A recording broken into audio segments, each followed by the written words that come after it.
দীঘায় আজ হচ্ছে আমাদের লাস্ট ডে। যেহেতু কাল সকাল সকাল চেক আউট করতে হবে, সেই জন্য অনেক কিছু প্ল্যানিং ছিল আজকের এই সন্ধ্যেটা নিয়ে। ওই যেমন একটু বিচের ধারে যাবো, টুকটাক কিছু কেনাকাটা করব। আগের বার এসে একটা ব্যাগ দেখে গেছি, ভেবেছিলাম ওটা এবার কিনবো। আরও একটা রেস্টুরেন্টে বসে সবাই মিলে একটু খাওয়া দাওয়া করবো। কিন্তু চারিদিকে এত নো এন্ট্রি, ওই 2-3 মিনিটের রাস্তা ওই 20-25 মিনিট ধরে হেঁটে হেঁটে যাওয়ার ক্ষমতা কারণ নেই।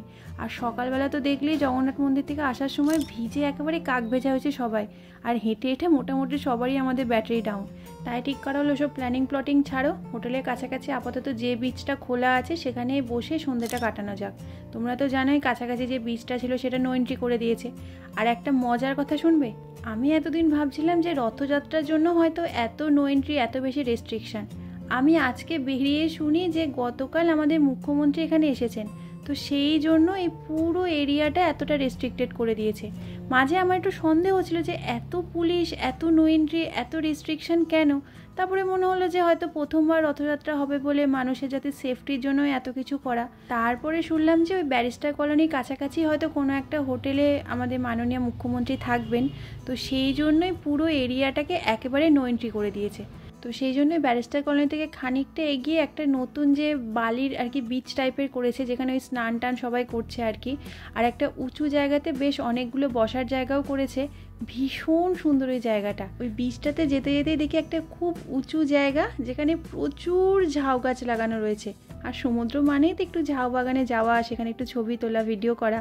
তো সেই জন্য মা আর বাবা খানিকটা এগিয়ে গেছে, আমি আর বোন একটু পিছিয়েই পড়েছি, কারণ ভাবলাম এই জায়গাটাতে একটুখানি ঘুরে যায়। দেখো কি বড় বড় ক্যাকটাস, এদিক ওদিক দেখতে দেখতে আমি আর বোন উঠছি। আর সামনের ভিউটা শুধু দেখো, এত সুন্দর লাগছিল, মানে আকাশটাকেই দেখে মনে হচ্ছে একটা যেন বিশাল সমুদ্র। ভীষণ ভীষণ ভীষণ সুন্দর লাগছে। প্রকৃতির সৌন্দর্য ক্যাপচার করা কোনো মোবাইলের দ্বারাই সম্ভব না। আমি জানি না এখানে কতটা কি বোঝা যাচ্ছে, কারণ এই দৃশ্য চোখে না দেখলে কখনোই এই সৌন্দর্য উপলব্ধি করা যাবে না। মার বাবা খানিকটা এগিয়ে গিয়েছে, পেছন ঘুরে দেখে আমরা নেই। আর ওরা তো জানেও না আমরা এখানে এসেছি। দেখি ফোন করা শুরু করেছে, সেই জন্য খানিকক্ষণ এখানে দাঁড়িয়ে এখন তড়িঘড়ি করে নামছি। তোমরা যারা আমার এই ভিডিওটা দেখছো আর যারা সামনে দীঘাতে আসছো, প্লিজ তোমরা ওল্ড দীঘাতে থাকলেই ব্যারিস্টার কলোনি এই বিচটাতে প্লিজ এসো। ভীষণ সুন্দর, ভীষণ সুন্দর। মনেই হবে না যে দীঘার এত জমজমাট একটা জায়গার মধ্যে এত শান্ত নিরিবিলি কোনো বিচ রয়েছে। খুব গুটি কয়েক মানুষ আর ভীষণ সুন্দর সেখানকার পরিবেশ। আজকের আকাশটা ছিল অসাধারণ, মনেই হচ্ছে না সমুদ্র আর আকাশ আলাদা করা যাচ্ছে। দেখো আমার তো খুব ভালো লাগছিল আজকে। আমি আর বাবা জল দেখে নিজেদের আর সামলাতে পারিনি, সেই জন্য আমরা দুজন নেমে গিয়েছি আর একটুখানি এগিয়েও এসেছি। আর ওই যে দূরে ওপরে মা আর বোন বসে রয়েছে। খানিকক্ষণ আমি আর বাবা এখানে ঘোরাঘুরি করলাম, আবার সকালবেলায় এসে এখানে ছবি তুলবো, স্নান করবো, তার প্ল্যানও বানিয়ে নিলাম। ভীষণ উপভোগ করার মতো একটা জায়গা। আমার তো এক মুহূর্তের জন্য মনেই হচ্ছিল না যে আমি দীঘাতে দাঁড়িয়ে আছি, কারণ ওল্ড দীঘা নিউ দীঘার বিচে এত ভিড় থাকে, মানুষের যেখানে বসার জায়গা থাকে না, সেইখানে এই বিচটা এতটা ফাঁকা সত্যিই ভাবা যায় না। তোমরা প্লিজ এই জায়গাটাতে এসো। আর এদিকে আমি আর বাবা ছবি তোলার একটা সুযোগও মিস করিনি। প্রচুর সেলফি তুলেছি, প্রচুর ভিডিও করেছি। আর আমি ঘুরে ঘুরে এরকম বড় বড় ঝিনুক কুড়িয়েছি। তবে প্রত্যেকবার এসে আমি অনেক ছোট ঝিনুক পাই, এবার দেখছি বেশ বড় বড় ঝিনুক পেয়েছি। তবে এখনই ভেজার ইচ্ছা নেই, কারণ ভিজলেই তো সেই তাড়াতাড়ি করে হোটেলে যেতে হবে। এখন একটুখানি এখানে ঘোরাঘুরি করবো, তারপর খানিকক্ষণ বসবো ওই যেখানে মা আর বোন বসে আছে। সেই জন্যই জলের থেকে একটু বাঁচিয়ে বাঁচিয়ে যেটুকু পাচ্ছি যা ঝিনুক কুড়াচ্ছি। সমুদ্রে তেমন একটা স্নান করার আমার ইচ্ছা থাকে না, তবে সমুদ্রের জল একটু পা ভেজানো, একটু জলে খেলা করা, এইগুলো ইচ্ছা তো থাকেই। সেগুলোর জন্য কালকে সকাল সকাল আসবো আমি, বাবা আর বোন।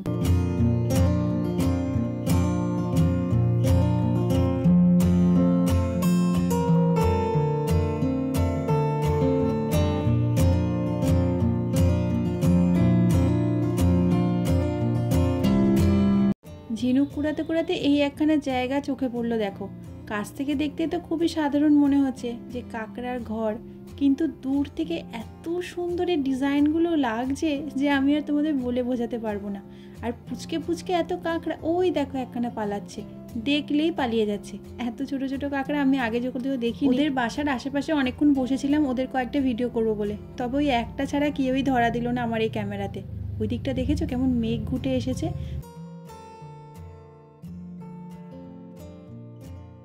এখন আমরা নিচের ওই বিচটা থেকে উঠে ওই বসার জায়গাটাতে চলে এসেছি একটু উঁচুতে। অনেকক্ষণ আমি আর বাবা ওখানে ঘুরলাম। এখন বড্ড খিদে খিদে মতো পাচ্ছে। ওপরে এসে দেখি মা একটু মুড়ি মাখা কিনেছে, তো তো সেই জন্য সবাই মিলে এখন একটু মুড়ি মাখা খাবো আর এখানে বসে খানিকক্ষণ সময় কাটায় সবাই মিলে। আর তো কিছু করার তেমন নেই, কারণ বাজার দোকান যেতে গেলে এখন আধ ঘন্টা হাঁটা, তো সেই সব এখন বাদ দিয়ে এখন খানিকক্ষণ এখানে বসলাম। আস্তে আস্তে দেখছি মেঘটা বেশ ভালো ঘুটে এসেছে। এখানে এখন খানিকক্ষণ বসবো, সমুদ্রে হাওয়া খাবো, সবাই মিলে একটু আড্ডা টাড্ডা মারবো। আর এদিকে একটুখানি গল্প করতে করতে দেখি ওই যে মাসিগুলো ছোট ছোট কানের দুল, একটু ক্লিপ, এই সমস্ত নিয়ে বিক্রি করে, তো ওনাদের মধ্যে একজন এসেছিলেন, তো বোন এখন সেখান থেকেই বাছাই করছে একটা কানের দুল নেবে।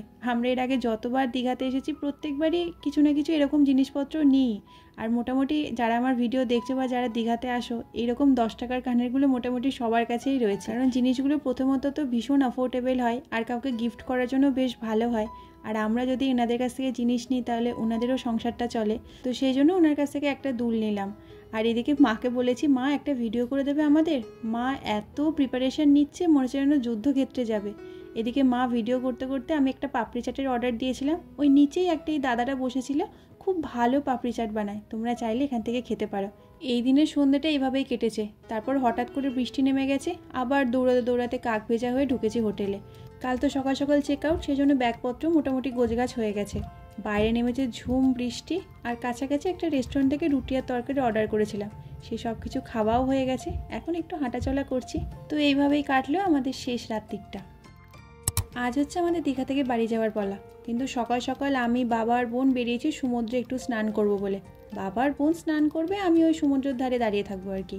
এই টুপিটা বাড়ি থেকে এনেছিলাম ভিডিও করব, ছবি তুলবো বলে, তবে কোনোটাই তো এই 3 দিনে হলো না, সেজন্য ভাবলাম একে আবার এইভাবেই ফেরত নিয়ে যাব, তাই সকাল সকাল পরে বেরিয়েছি। আর এখন সকাল ওই 7:30 কি 8টা মতো বাজে। কি রোদ্দুর দেখেছো, ভয়ঙ্কর রকমের রোদ্দুর ছিল আজকে, আর জলও ছিল ভীষণ বেশি। এখন হয়তো জোয়ারের সময় হবে, তো সেই জন্য হতে পারে। কালকে যখন এসেছিলাম অনেকটা বালি দিয়ে ভেতরে যাওয়া যাচ্ছিল, তবে আজকে দেখছি ওই বসার জায়গা পর্যন্ত জল চলে এসেছে। লোকজন খুব একটা বেশি ছিল না, ওই সব মিলে 10-15 জন হবে হয়তো। আর আমার সকাল সকাল আসার কারণ হচ্ছে এই জারটা। এবার ভেবেছিলাম দীঘা থেকে যখন ফিরবো একটা ছোট্ট সমুদ্র আমি সাথে করে নিয়ে যাব, তো সেই জন্য এই কাঁচের জারটাকেই বাড়ি থেকে নিয়ে এসেছিলাম, তার মধ্যে করে এক টুকরো সমুদ্র আমি আমার সাথে নিয়ে যাব বলে। এর একটা ছোট্ট ভিডিও তোমরা হয়তো অলরেডি আমার চ্যানেলে দেখে নিয়েছো যে কীভাবে আমি এটা বানিয়েছিলাম, তবে এই কাজটা করতে আমার ভীষণ ভালো লেগেছিল। আর এদিকে কাণ্ড দেখো, আমার বাবার তো মন ভীষণ খারাপ, কারণ সে যে সমুদ্রে চান করতে ভীষণ ভালোবাসে, তবে ওই যে জল এতটা বেশি, তো সেই জন্য খুব একটা দূরে ওনারা যেতে দিচ্ছেন না। ওই সমুদ্রের ধারে যে সমস্ত ভলেন্টিয়ার দাদাগুলো থাকে তাদের কথা বলছি, তো সেই জন্য বাবা এখন ওই বোল্ডারগুলোর ওপর বসে বসে পা ভেজাচ্ছে আর এদিক ওদিক তাকাচ্ছে। যেই ভলেন্টিয়ার দাদাগুলো একটুখানি এদিক থেকে ওদিক হচ্ছে, সেই বাবা ছুটে ছুটে চলে যাচ্ছে, আবার বাঁশি বাজিয়ে বাজিয়ে বাবাকে ডেকে নিয়ে আসছে। তুমি যা চান করেছো বাবা অনেক, আর তোমার মন ভরে কাজ নেই, চলো। সারাদিন সমুদ্রের জলে বসে থাকলে ওনার শান্তি নেই। একদিক দিয়ে তো ভালোই হয়েছে, কারণ আমি নিজেও চাইছিলাম না বাবা এত সমুদ্রে নেমে লাফালাফি করুক, তবে আমার কথা আর বোনের কথা কতই বা শুনতো, সে তো ফু মেরে উড়িয়েই দিত। তবে এখন যেহেতু ভলেন্টিয়ার দাদাগুলো বলেছে, তাদের কথা তো আর ফু মেরে ওড়াতে পারবে না, সেই জন্য এখন রেগে মেগে এখন হোটেলের দিকে যাচ্ছে। আমাদের ট্রেন সকাল 10:30টার সময় হলেও ওই যে ট্রেন আবার রিশিডিউল করেছে, ওই দুপুর 2:30 কি 3টের মধ্যে ঢুকবে বলেছে। কালকে রাত্রে মেসেজ এসেছে যদিও, আর ব্যাগপত্র তো গোছানোই আছে, সেই জন্য গিয়েও খুব একটা তাড়াহুড়ো নেই, তাই একটু আস্তে ধীরে হেলে দুলে সমুদ্র দেখতে দেখতে যাচ্ছি। আমাদের হোটেলে ঢোকার আগে এই গাছটাকে 2-3 দিন ধরে লক্ষ্য করছি। ফুলটার নাম জানি না ঠিকই, কিন্তু ভীষণ সুন্দর ফুলটা দেখো, তাই ভাবলাম যাওয়ার আগে একটা ফুল তুলি। কি ভালো না দেখতে ফুলটাকে। সকালবেলা ওঠার অভ্যাস না থাকলে যা হয়, এখন 9টা কি 9:30 মতো বাজে, তাও ওনার হাই ওঠার কমে না। আমাদের যেহেতু 10টার সময় চেক আউট, তো সেই জন্য আমরা বেরিয়ে গেলাম, কারণ ওইদিকে তো অপেক্ষা করছে আবার নো এন্ট্রি। কোথায় আদেও অটো টোটো কিছু পাবো কি না, কোথা দিয়ে উঠবো কোথায় নামবো কোনো কিচ্ছু জানি না। উফ, বাপ রে বাপ, আজকে রেস্ট্রিকশন আরও কড়াকড়ি। যে রাস্তা দিয়ে আগের দিন এসেছিলাম সেই রাস্তা দিয়েও আজকে আসতে দেয়নি।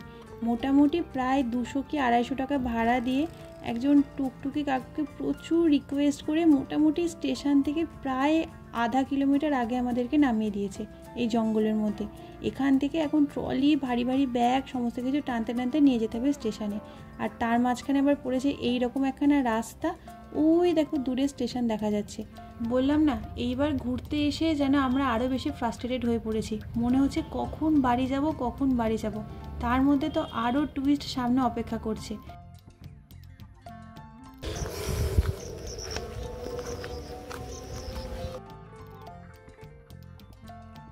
ওই লম্বা রাস্তা পার করে এখন উঠছি স্টেশনে। আসলে এই রাস্তাটা এতক্ষণে বুঝতে পারলাম, এটা হচ্ছে স্টেশনের পেছন দিক থেকে আসার রাস্তা।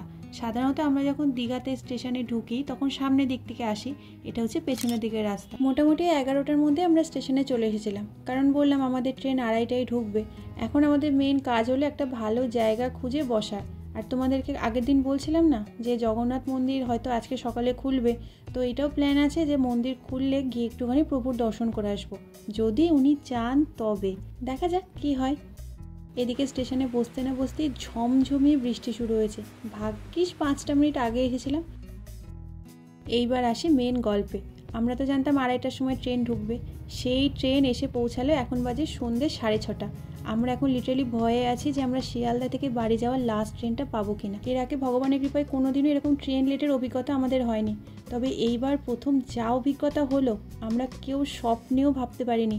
লিটারেলি 7 থেকে 8 ঘন্টা আমরা দীঘা স্টেশনে শুধু বসে আছি। শুধু আমরা নয়, প্রচুর মানুষ সেই সকাল থেকে সন্ধ্যে পর্যন্ত বসে আছে এই ট্রেনের আশায়। লিটারেলি 12 ঘন্টা সময় লেগে গেল দীঘা থেকে বাড়ি আসতে। এইবার মোটামুটি 3-4 ঘন্টা ট্রেন লেট চলছে, সেটা আমরা জেনেই এসেছিলাম। তবে এতটা যে লেট হয়ে যাবে, তার মধ্যে দীঘাতে গিয়েও তো দেখলে নইনটির চক্করে আমরা এমনিও ফ্রাস্ট্রেটেড হয়ে গেছিলাম। সব কিছু মিলে একেবারে একাকার অবস্থা। এইবার মেচেদা ক্রস করেছে, আর মেচেদা মানেই তো জানো বিভিন্ন রকমের চপ উঠবে। সারাদিন তেমন একটা কিছু খাওয়া দাওয়া হয়নি, তবে এই চপ দেখে তো আমি নিজেকে সামলাতে আর পারছি না। আর আমাদের বাড়িতে আমি আর বাবা হচ্ছে চপ খাওয়ার পোকা।